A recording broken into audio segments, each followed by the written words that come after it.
Hey everyone, welcome back to my channel. My name's Kim and today I am doing a special collaboration with my good friend Simarchitecture. Now, he contacted me the other day and said that he had an excellent idea to do a collaboration with twin houses. Now, I've seen a couple of twin house collaborations and they've been loads of fun. So the theme with this one was going to be a poor versus rich theme. So he built these twin houses himself and he did his half of the build first, and he chose to do the poor half and I was going to do the rich half. Now he's done so many sort of manor houses and prestige builds. He was like, I would love to do the poor side, and I was like, go for it, because I've done some like real rundown builds recently and I know how fun it can be, because we're so used to building the prettiest and most beautiful houses that we can in The Sims that we forget just how much fun it is to do the complete opposite of that. So I've experienced quite a lot of that recently, so I was like, honestly, you will have such a blast with it. It's really fun, and I was more than happy to then do a stark contrast to his property. So I downloaded this and I already had his half completed, and I spent the first sort of 20 minutes having a real good look round his and a real good giggle to myself. Now, I know from experience myself that just recently I've done some rundown builds and they are so much fun to do, and I can't wait to see what he did with his half, because it's just so much fun to do something that naturally we just don't do in The Sims. When we create houses and homes and builds within the game, it's not often that we tend to do the opposite of, you know, we all want to create that beautiful house. So to experience doing the opposite is just heaps of fun, and I've done it quite a lot recently, so I was so excited to do a complete contrast to his build.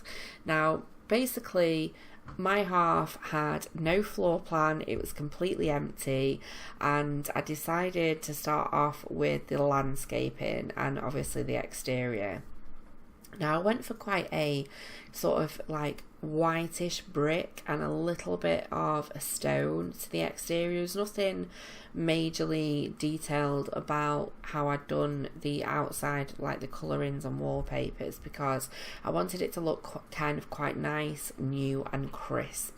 And with the lawn, obviously I just went for a very manicured look. So I did a front garden and then I did a back garden, including a pool, seating area. There's lots of bits and bobs to do, barbecues, etc. And then I added in this side driveway. And I also included things like a fountain at the front and just lots of real nice detail and pretty flowers. I kind of went with lots of green as well as little pops of red colour, which is like the little flowers outside the windows as well as the little flowers in the gardens as well, just to make it look really nice and pretty.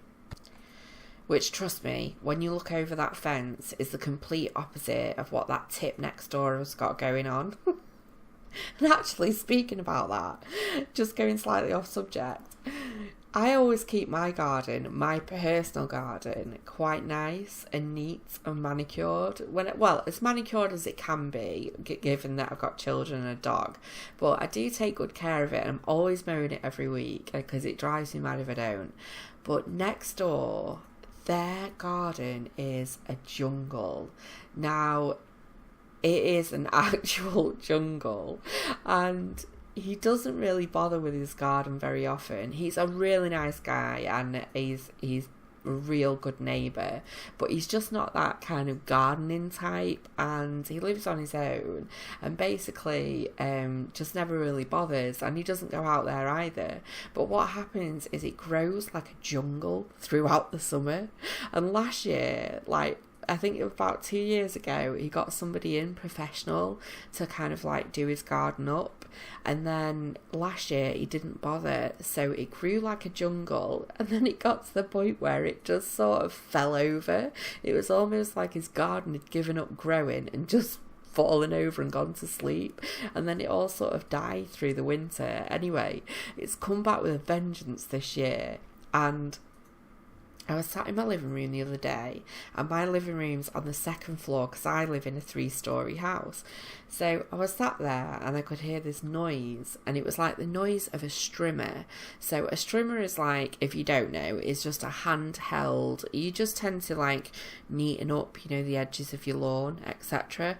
And I could hear this strimmer, and I thought, that is really close. So I looked out the window, and sure enough, there's my neighbour with this strimmer trying to tackle his jungle of a garden, which has at this point mini trees growing out of it. So if you know anything about gardening, or you've ever used a strimmer, when the strimmer has had enough and it's kind of like worn down, the little bits of plastic that cut and strim your grass, they shorten down as you use it, or they snap off. And literally about 4 seconds after he fired it up and attempted to tackle his garden, you could hear it like wind down again, and he had to stop and sort of extend the plastic in the bottom. So I just started giggling to myself. It was awful, really, but basically, the moral was that it's going to take a hell of a lot more than a strimmer to get through that. But literally, he had 3 attempts where he was just like trying to get his garden finished, and he just ended up getting like this tiny little square of a patch of his garden done.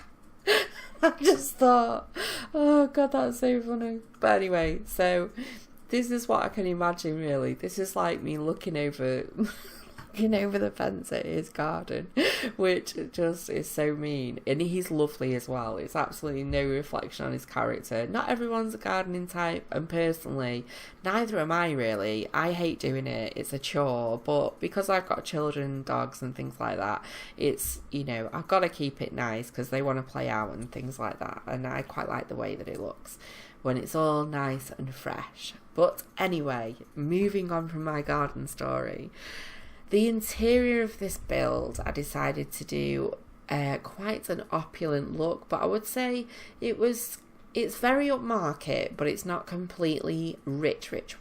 It's just, they have everything, and I would say it was like the top end of a house,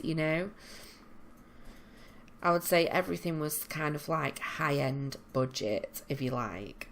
So I did try to go into detail with this, and again, it just very much ignoring everything that had been done next door, and it was quite difficult as well with the way that the walls were going down. I could see next door, and it was like, oh no, I don't want to see it. So I went with quite a nice royal blue colour in here, which I really loved with the white, and I thought it was quite different as well.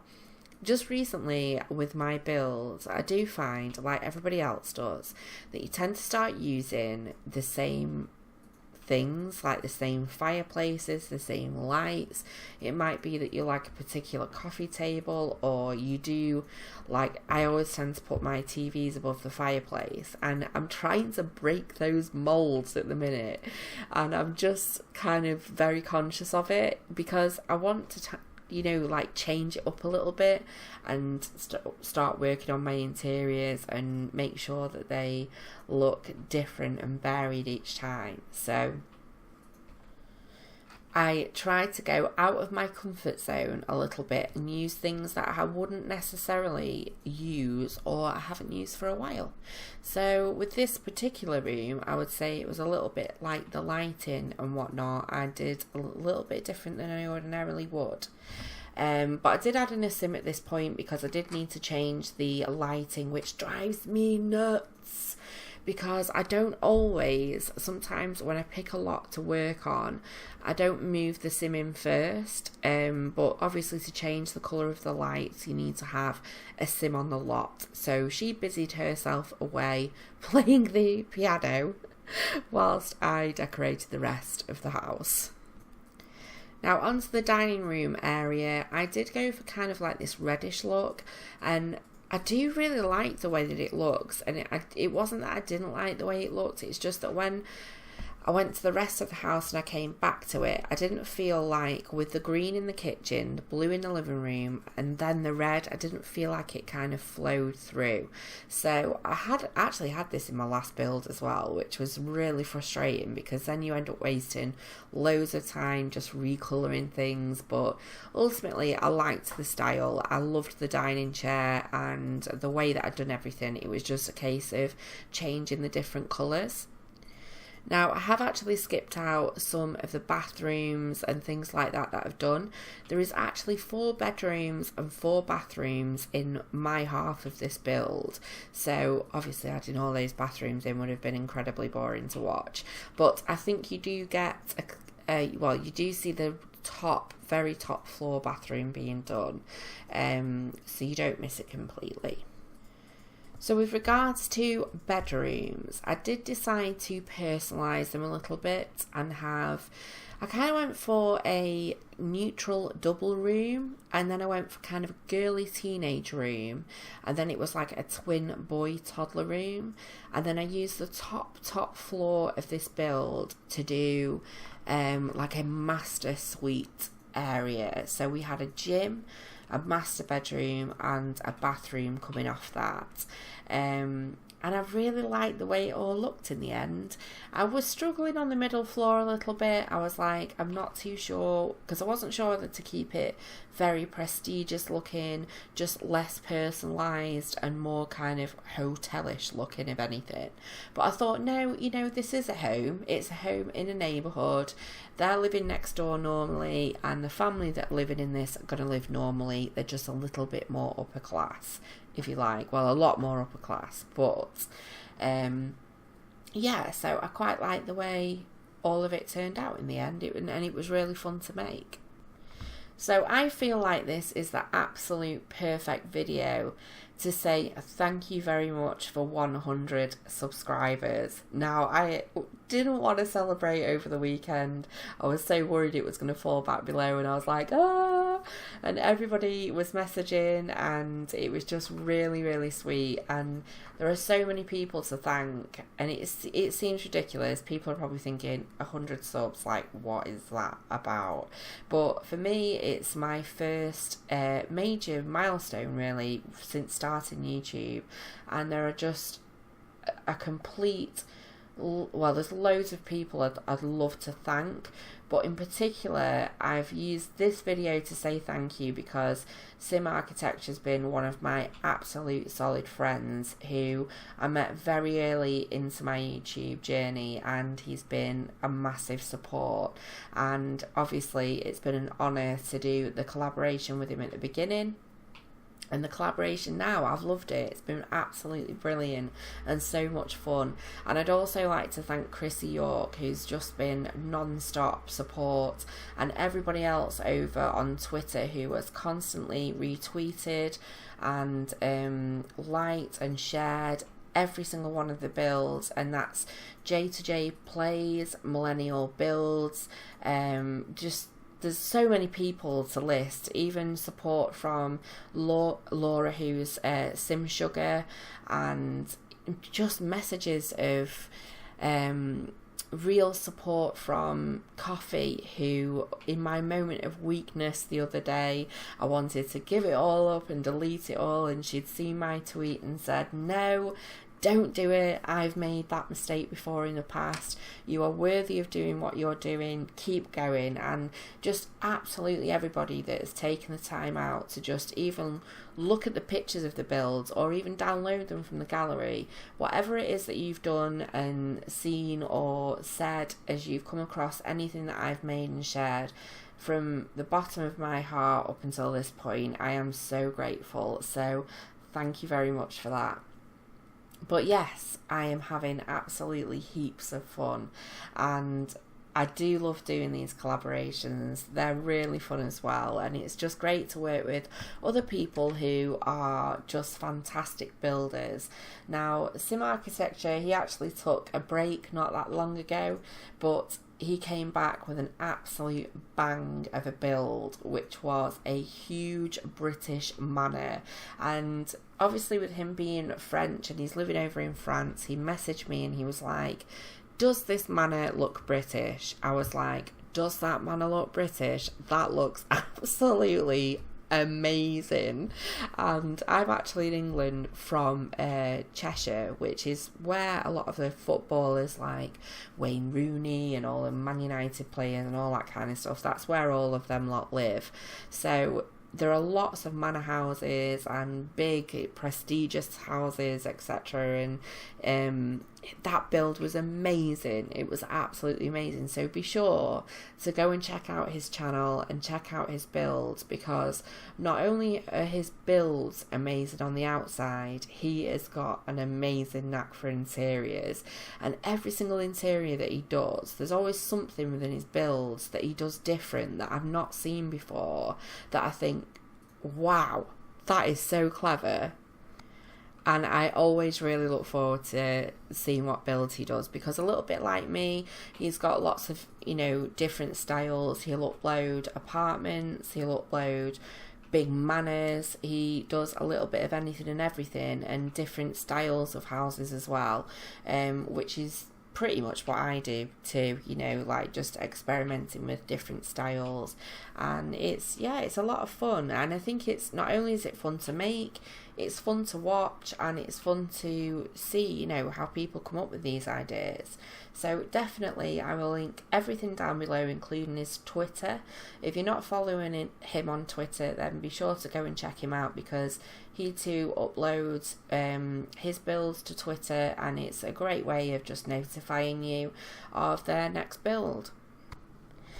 So I also just want to quickly add a quick thank you as well for all the comments on my YouTube videos and everybody that listens to me waffle through from the start to the end. And one of my particular favourites is Art Lover, who just is always there with so much positivity and love. I am yet to have my first troll comment. I've probably done a queue for that now, but I have been so lucky, and I'll probably have an absolute meltdown when the first one happens. And knowing what I'm like as a person, if you see my channel disappear one day, it's because I've got my first troll comment and I couldn't deal with it. But no, I just want to say thank you for all your comments. And it sounds really daft, but I am a big softie, and I just wanted to say thank you, because you get people that say thank you all the time, but I'm genuinely one of those people that just never forgets a name, or, you know, I will know you've been there from the start without a doubt. So I hope you've enjoyed this half of the build. Be sure to go and check out Simarchitecture's, which I will link down below, because his is going to be, it is a complete contrast. They are totally different homes, even from the layout, the plan and everything. Yeah, I think it's going to be quite a laugh to watch his as well. But thank you very much for taking the time to watch this, and I will definitely look forward to seeing you next time. So take care of yourselves, and I will see you next time. Bye!